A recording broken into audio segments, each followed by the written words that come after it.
ticking clock.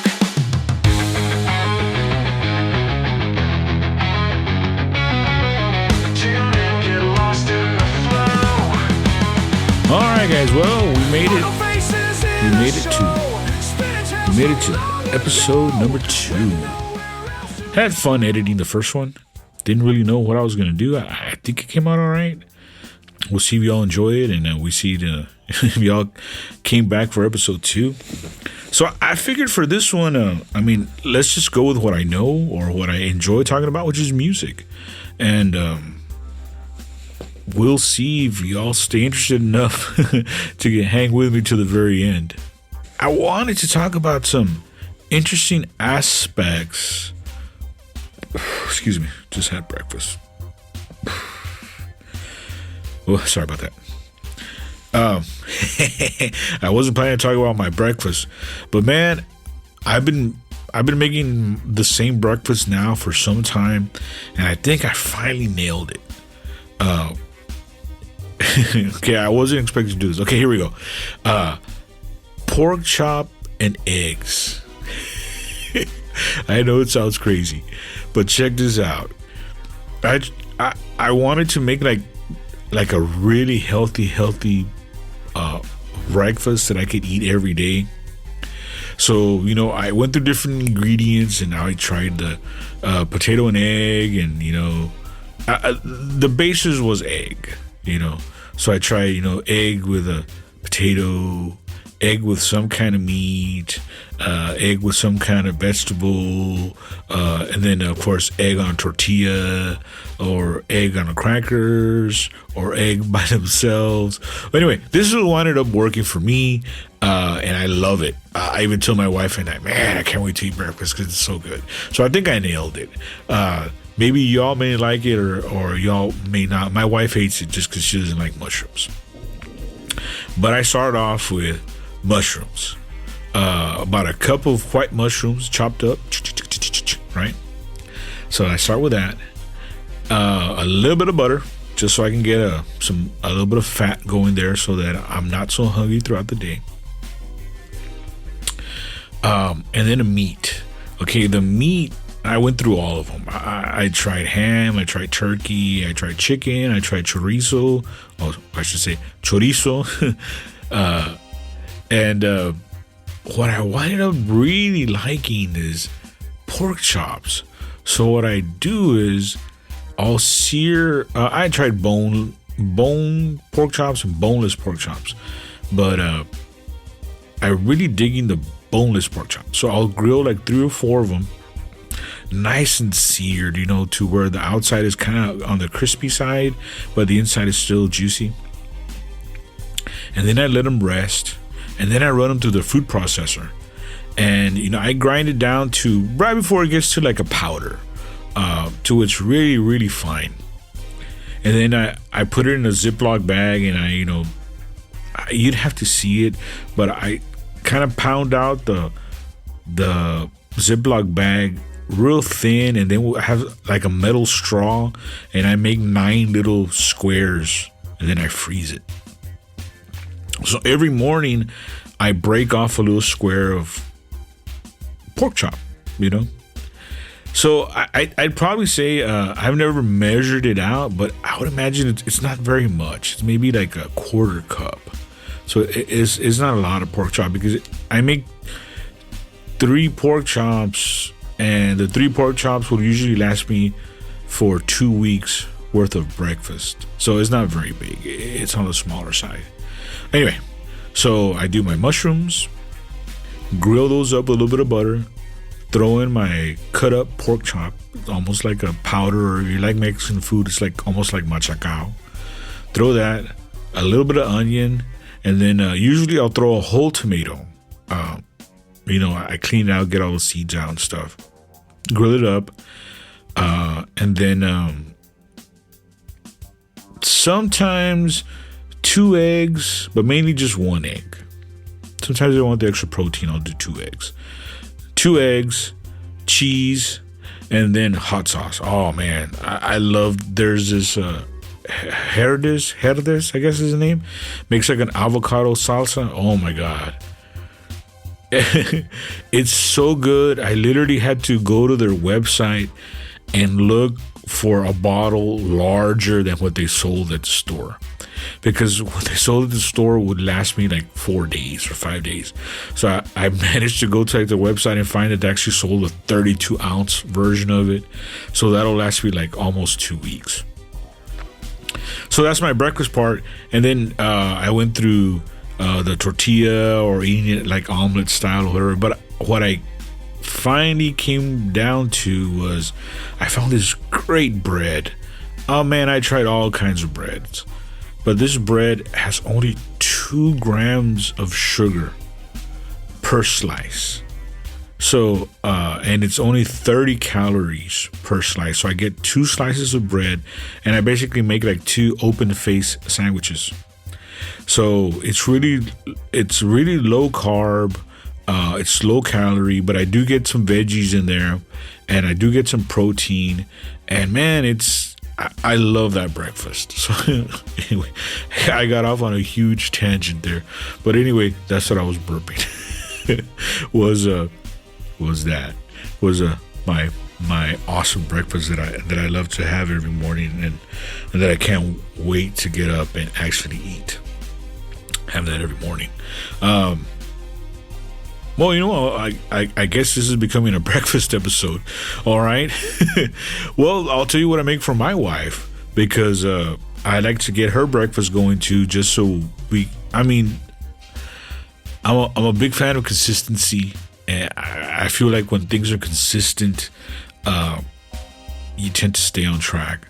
So for her, she likes 1 cup of oatmeal with 1 packet of Splenda and 1 small teaspoon of raw cocoa powder mixed together. So I put that in 1 little Tupperware for her. And then in another little Tupperware, I do 1 small apple cut in slices or little wedges, strawberries, maybe 3 or 4 strawberries, some blueberries, and then maybe some tangerellos, a couple of slices if we have them. That's an option, but if not, for sure the apples, strawberries, and blueberries, and then of course some kind of protein shake. And I'll just throw it in her purse, because I know she's busy and she's got to get to work, and sometimes she doesn't even have time to eat breakfast. Or I'll go put it over there by her where she does her makeup, and I'll leave it there stacked for her. And if she eats it, she eats it. If not, she'll just take it with her. But I just make sure that we both have at least a good breakfast. Well, hell, let's cover Walter's breakfast too. Now that we're at it. Okay, Walter's the Chiweenie. Walter's probably like 3, maybe 4 years old now. His name is Walter, but we call him like Walter because he's like a little terror. Oh my God, he's something else. Anyway, he has a whole meal, and I have to make it. Usually, I make it once every 2 weeks, and he gets a pound of everything. So I do a pound of lean ground beef, a pound of lean turkey, a pound of sweet potato, a pound of chicken livers because he loves chicken livers, and then a big can of low sodium chicken broth, a huge can of veg all, the one that has everything in it, like one of those big mammoth cans, and then half a bag of brown rice. I sometimes put egg in it with the shell, and I'll crunch up the shell so that he gets some calcium. And I throw that in there, and I'll put it in the crock pot, kind of pretty big crock pot, and it'll make about 2 weeks worth for him. And I'll separate it in quarts, and I put it in the freezer, and I'll serve that for him every morning, and he loves it. He was so finicky. Man, I'm outside of double cheeseburgers. I mean, outside of McDonald's, that's like his main love. But I couldn't. McDonald's and Spam. That dude loves Spam. That's probably his number one meal. But we had a little doggy trainer that was trying to train him, And she was like, yeah, it's got too much sodium and it's really bad for him in the long run.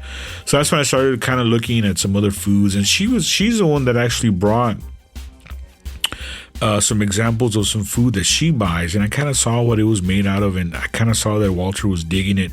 So I started making his. And of course, it wasn't like I hit it out of the park with my first recipe. It took a couple of modifications, but now that we're stuck on this one, or that he likes this one, that's kind of the one we've stuck to. So all three of us get 3 very consistent breakfasts in the morning, and I make sure that I handle all of them. Well, hell, you know what? Forget about talking music. We'll move that to episode 3. But I guess we'll cover morning routines, okay? I'm the first one to get up. So I get up and I gotta walk. So what I live, thank God, we live right on the water. So when it's early enough and I can get up before the sun comes up, I will actually just walk along the water. So I'll walk 30 minutes one way and I'll walk 30 minutes the other way. And I'm literally walking, guys. I don't got a fast strut or nothing. As a matter of fact, I always joke with my wife that the old ladies pass me. So, I'm literally just walking. And it's not, I know that I have to get my exercise. And for my age, I know that I have to do it, 3 to 5 times a week. But I'd rather just do it every day. 7 times a week for me is good. So it's not just about exercise, but for me, it's a mental thing. I need to get out there and I need to walk and I need to feel, that water and the air coming off the water and, the tranquility of it. And, that whole just gets me zen. And gets me where I need to get to start the day. So I'll do my walk 30 minutes one way. At the very end of my 30 minutes before I turn around, or on my way there, I try to do my push-ups. So I'll stop and do 10, and then I go a little more, and then I'll stop and do 10 more, and then I go a little more, and stop and do 10 more, and then I come back and I'll do 10, and then maybe another 10. So I try to get about 40 or 50 push-ups in the morning to get my arms going. Do my 30-minute turnaround, walk back. So it'll take me between, 55 minutes to an hour. By the time I come back, Walter's up already. So, and then I take him and he does his walk around and come back. I used to try to take him with me, but man, that dude, Walter, like I say, he likes to go check his pee messages. So here he peed, he has to go check if other dog left him a message, I guess. So he goes and he checks all his spots, and man, I just can't walk with him. In like 20 minutes, I'll get like 2 blocks because he scopes out everything and he smells and he rolls around and whatever. So when I come back from my walk, I'll, take him to do his thing and he does his business. And make sure to always pick up your dog's business. Oh my God. I hate other dog walkers that I see them out there and they see their dog do their business and I don't know why they just don't pick it up. Just pick it up, guys. There's kids walking around. There's kids playing in that grass. Come on. Anyway, do his business, bring him on, and then boom, breakfast time. I've gone through phases. I started watching, was it Pluto TV? And I love that Pluto TV has like channels where it's like the same show 24/7 through all that. So for long, I would say probably over a year, I was watching 80s Price is Right. And I always tell my wife, well, you know what? When you were sick and when you were a kid, you got to stay home sick. It was like probably one of the only few times you ever got to see Price is Right, because most of the time you were already in school. So I feel like I'm catching up with all the Price is Right episodes that I missed throughout all those years. And man, I get a kick, so I'll throw that on the TV, and I have my living room TV hooked up with the TV that's closer to the kitchen, so I can, well, no matter what room I'm walking into, I'm kind of watching the show on either screen. And I love watching products that don't even exist anymore. So the other day, I saw Renault. I couldn't even remember who made Renault. Renault was a car brand. I think Renault was like, I hope I'm saying it right. I think Renault was like what Nissan became, or Mazda. I'm not sure. I mean, y'all can check it out or look it up. But it was like a brand new Renault. And I want to say this is like, you have to read the Roman numerals at the end of the episode. So I want to say it was like MCXX, whatever. I don't know. I think it was like 1982.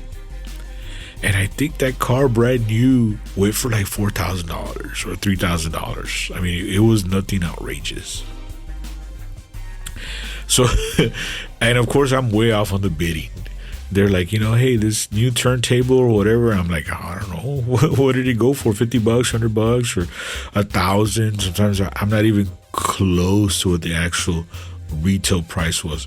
Anyway, so it was Price is Right for probably like a year or so. I want to say I caught up with maybe like 1982, 83, 84 Price is Right episodes, and then switched to some other channel for a while. But recently it's been Frasier, which is a great show. I always liked Frasier. It seems like it stood the test of time, and it's still pretty funny to me. So the past couple of months has been Frasier. I get back from my walk, and after I'm taking Walter out to his walk, and I start my breakfast. So there I go with my mushrooms and my tomatoes and my onions and my chopped up pork chop and my eggs and my cheese and my hot sauce and toasting my breads. And man, when I toast my breads, I go all the way on it. Like, to where it's a little black and crouton. I mean, that's how I like my bread. Of course, my wife thinks I'm a psycho, but that's how I like it. And not to even get started on my toaster. Man, my toaster finally broke, and I was excited that, I had the toaster I had for I don't know how many years. And I was like, I finally get to get a toaster. And of course, where do I go? Estate sale. Because I've gone to so many estate sales throughout the years, and man, they have such great deals and such great items and such great prices. But honestly, guys, who needs another fridge? Who needs another stove? Who needs another dishwasher? Who needs another washing machine? I mean, they're great deals, but if you have one, it's rare that you need. Who needs a second fridge? I don't. We don't need a second fridge. We don't need a second washing machine. But every time I've gone, I've seen these great deals, but I just really have no need for them. So this one time around with a toaster, I actually finally died. I was like, all right, this weekend I'm gonna go to a estate sale and I'm gonna buy me like the Ferrari of toasters. So sure enough, I went to a couple of estate places, and sure enough, I found what I would consider like the Ferrari of toasters. It has a bagel setting, and it has like your regular toast setting. It has a waffle setting. Anyway, great toaster. This thing must have been a fortune when they bought it. I got it for $4. So I love my new toaster. And of course, like I said, my toast comes out super crispy, almost crouton style. So get that going. Get my wife's breakfast going. By that point, she's already up, getting her makeup on and getting dressed and getting ready to go to work. I just want to make sure that I have it there for her so she just doesn't forget to eat, because sometimes she forgets to eat and her blood sugar gets real low, and all kinds of problems, and we can just avoid all that by just making sure or ensuring that she has a great breakfast. And of course, warm up Walter's breakfast, and while I'm cooking mine, Walter brings me a tennis ball, and I'll throw it for him, and he'll bring me a stuffy, and I'll throw it to him, and he's running around the whole house, and eventually he wears himself out, and he's like, Dad, I'm done. And he basically owns the living room. That's like his area. So he'll take the big couch and he'll burrow under, like I have a blanket there for him. He'll burrow under the blanket and lights out. He's gone. So he'll sleep like all the way to the afternoon. And he's not going to bother anyone. And maybe he'll peek his head out and kind of watch. Because I'll leave the TV on for him. And then, I'm off to the studio to go, work with the next band I have scheduled or whatever, the case may be for that day. And my wife does her thing, and then, we'll come back. We might meet up for lunch, or depends what the schedule is, or, sometimes have to wait till we meet up for dinner. And that's the morning routine.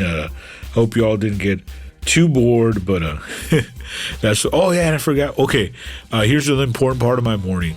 Oh god, I love trading stocks. Okay, there, I said it. So sometimes in the morning when I'm out there and I'm walking, I do think a lot about like what trade to put in, or where I think this is gonna go, and not to get off on a whole stock market thing, but you know what? I always wanted to buy stocks, and I always wanted to get in the stock game. But I mean, come on, man. I'm a recording engineer. I'm not driving a Lambo. I drive a little Nissan, and so does my wife, and I also have a big Ford F-150 that I use, when I gotta haul stuff around, but we're not driving, $100,000 cars. I always wanted to do stocks, but I remember right out of high school, this is probably like the early mid 90s. You couldn't even find a broker. I don't even know there was a broker around me. And obviously the internet was just starting.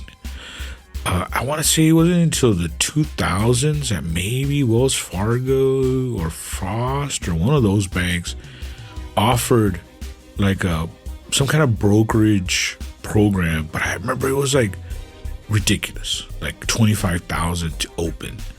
And when you don't know anything about stocks or how to do it, or come on, this is the infancy of the internet and information being available to everyone.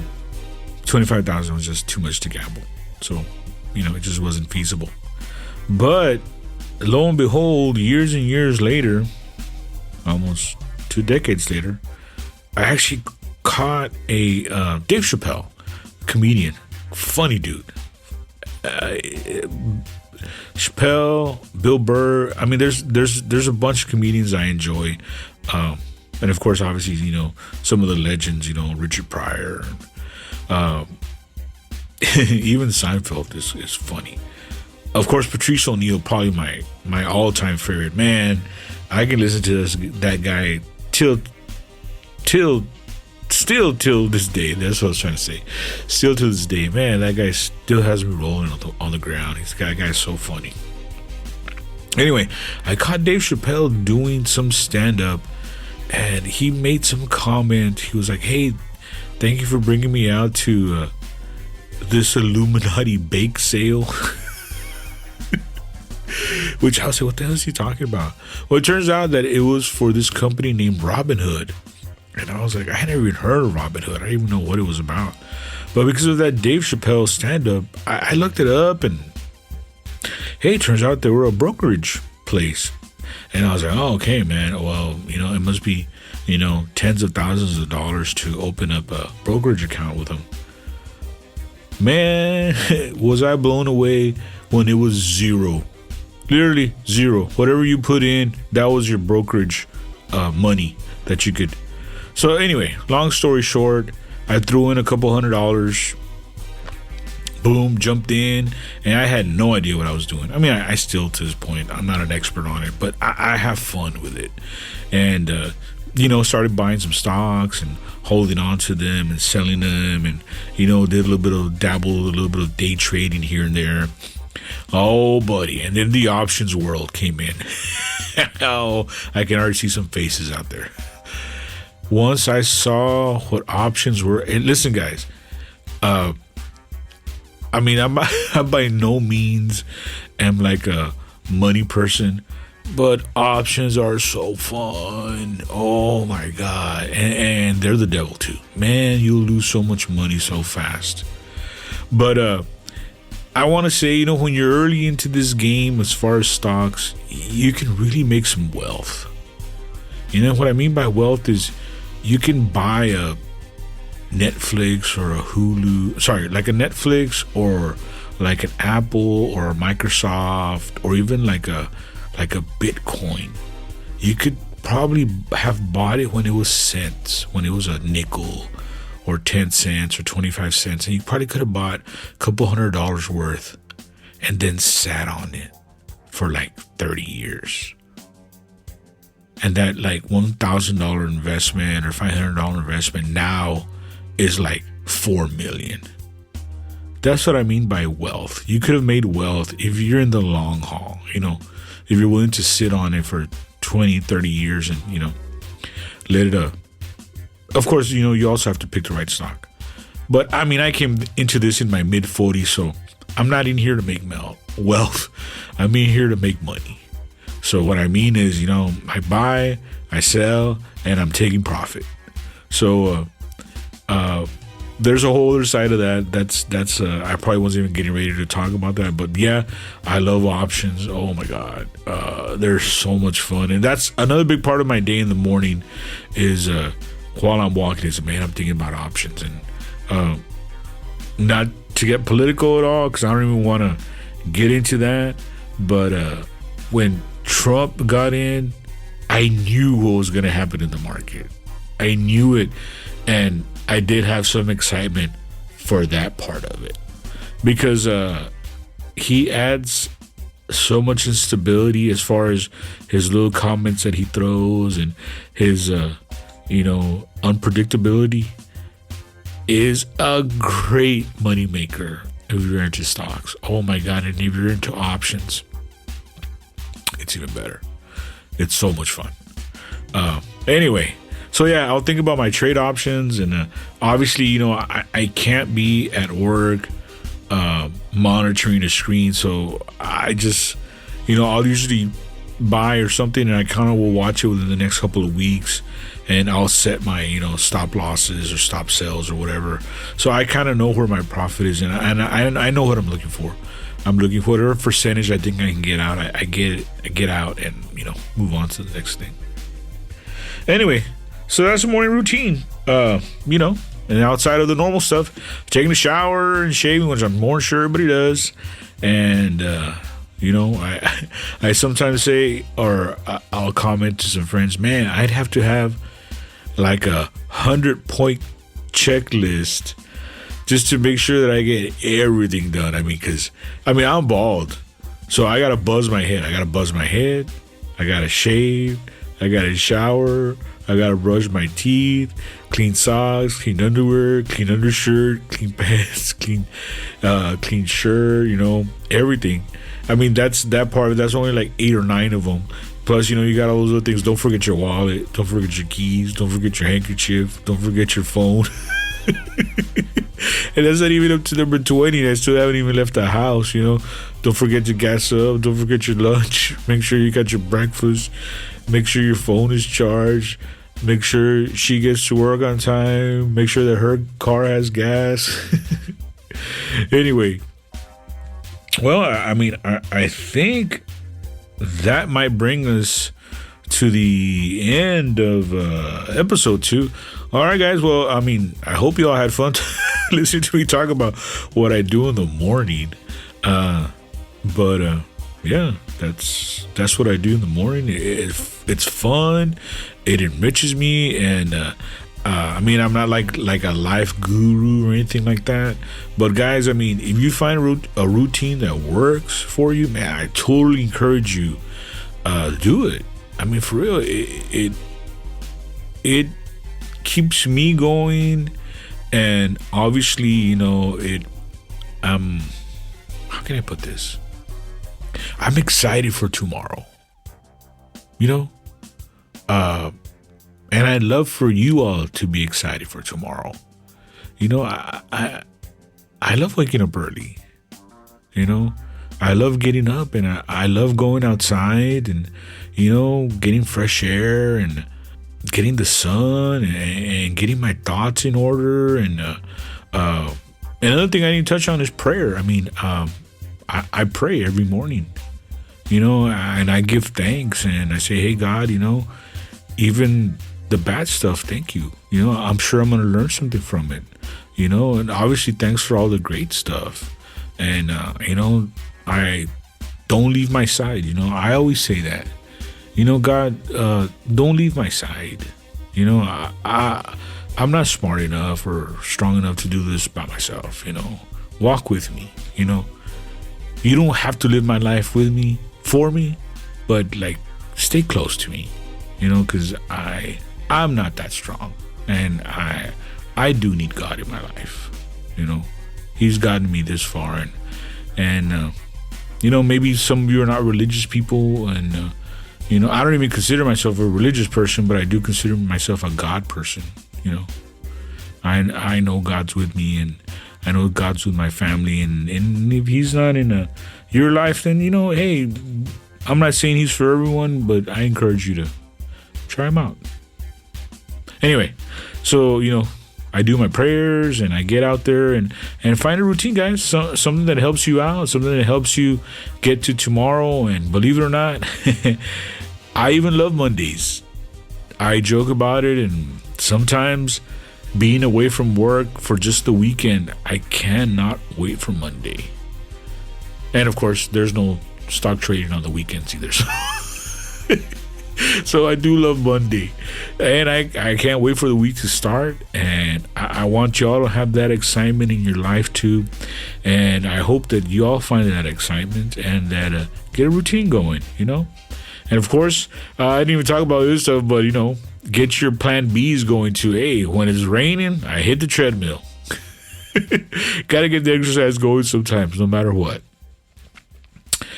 All right, guys. Well, I guess that brings us to the end of episode 2. Or this, I guess eventually there'll be so many I'll forget, and I'll say to the end of this episode. But, go have yourself a great day, and I'll catch you on the next one. We're hanging out with chops. Time just never stops. Answers fade like drops on a broken ticking clock.